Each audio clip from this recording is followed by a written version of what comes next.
चिड़िया। हाँ, आपकी दोस्त टूनी चिड़िया आ गई है एक नई कहानी लेकर।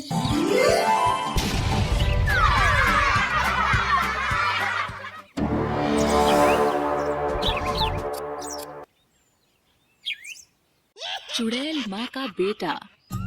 करण और कुंज दोनों सगे भाई थे जो रामपुर जंगल में अपनी माँ सविता चिड़िया और पिता भोलू चिड़िया के साथ रहते थे। करण बड़ा भाई था और कुंज छोटा भाई था। बचपन से ही करण चिड़िया कुछ डरा सहमा सा रहता था। उसे हमेशा ये एहसास होता कि उसके आसपास कोई है।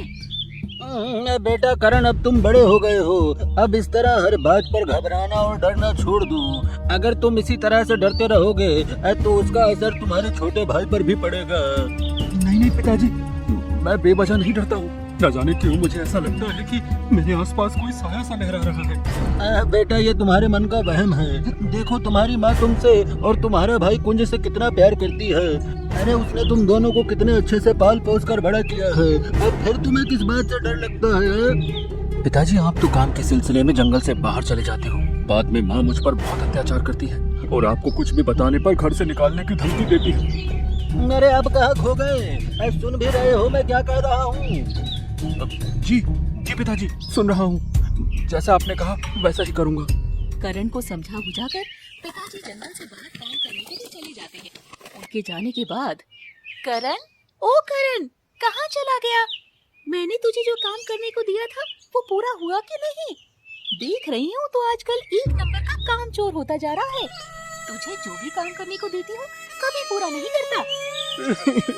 ऐसी बात नहीं है माँ, मैं तो आपका दिया हुआ काम ही कर रहा था। तभी कुंज मेरे कमरे में आ गया और उसने आकर सारा काम फैला दिया। अपनी काम चोरी का इल्जाम मेरे नन्हे से बच्चे के सर पर मढ़ेगा? तेरी इतनी हिम्मत? इतना कहकर करण चिड़ा की माँ सविता उसे 2 तमाचे जड़ देती है। बेचारा करण सुबकता हुआ अपने कमरे में चला जाता है। अब उसे लगता है जैसे उसके कमरे में धीरे धीरे कोई साया उसके नजदीक आ रहा है। साए को देखकर करण अपनी आंखों को जोर से बंद कर लेता है और अपनी माँ को आवाज लगाने लगता है। माँ, माँ जल्दी आओ, देखो मेरे कमरे में कौन है। माँ जल्दी आओ। बताओ, कौन राक्षस तुम्हारे कमरे में घुस आया जो तुम इतना गला फाड़ के चिल्ला रहे हो? माँ मैं सच कह रहा हूँ माँ। जब मैं अपने कमरे में बैठकर रो रहा था तो मैंने एक साया अपने नजदीक आते हुए देखा। मैं झूठ नहीं बोल रहा हूँ माँ, मेरी बात पर यकीन करो। झूठ पर झूठ बोले जा रहे हो? इतने बेशरम हो गए हो कि कभी कुंज पर झूठा इल्जाम लगाते हो तो कभी भूतिया साया होने की झूठी बात कहते हो। आज तुम्हें ऐसी सजा दूंगी कि याद रखोगे। इतना कहकर सविता करण को बिना खाना दिए रात के अंधेरे में घोंसले से बाहर निकाल देती है। करण पेड़ के नीचे रोते रोते सो जाता है। आधी रात को करण को अपने सर के ऊपर एक हाथ महसूस होता है। कौन हो आप? कहीं आप सचमुच में चुड़ैल तो नहीं हो? दूर रहो मुझसे, कोई बचाओ मुझे। माँ, बाबूजी। हाँ बेटा, तुमने सही पहचाना। मैं एक चुड़ैल ही हूँ, लेकिन तुम्हें मुझसे डरने की जरूरत नहीं है।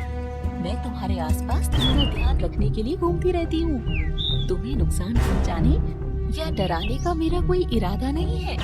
देखो बेटा, शांत हो जाओ, घबराओ नहीं, बिल्कुल चुप हो जाओ। चुड़ैल चिड़िया की बात सुनकर करण थोड़ा शांत हो जाता है और ध्यान से चुड़ैल की बात सुनने लगता है। बेटा, तुम मुझसे इतना डरते क्यों हो? मैं तुम्हारी माँ हूँ। तुम मेरी माँ कैसे हो सकती हो?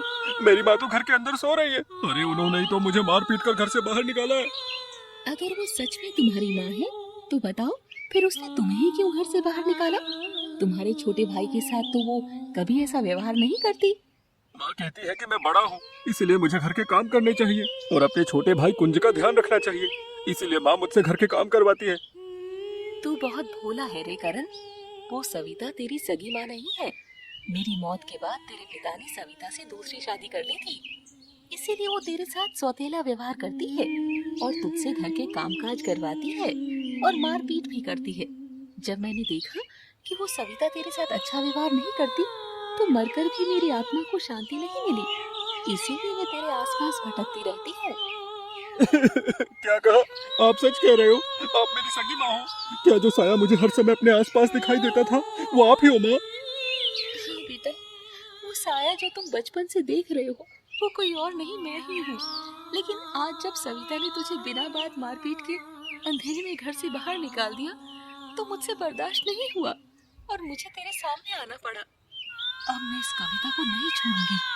इतने साल तो मैंने किसी तरह बर्दाश्त कर लिया, लेकिन अब मैं इसे मजा चखा कर ही रहूंगी।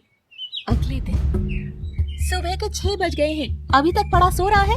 चल जल्दी उठ और घर के कामों में मेरी मदद कर, फिर तुझे स्कूल भी तो जाना है।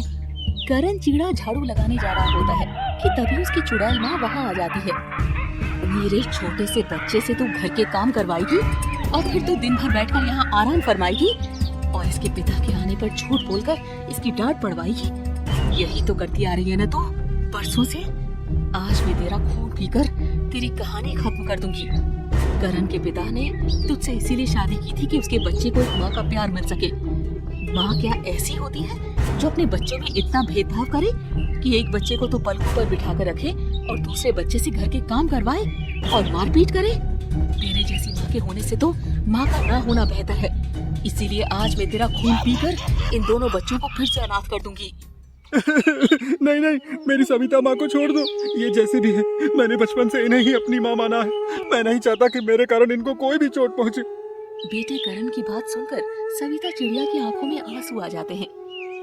दामिनी बहन, मुझे माफ कर दो।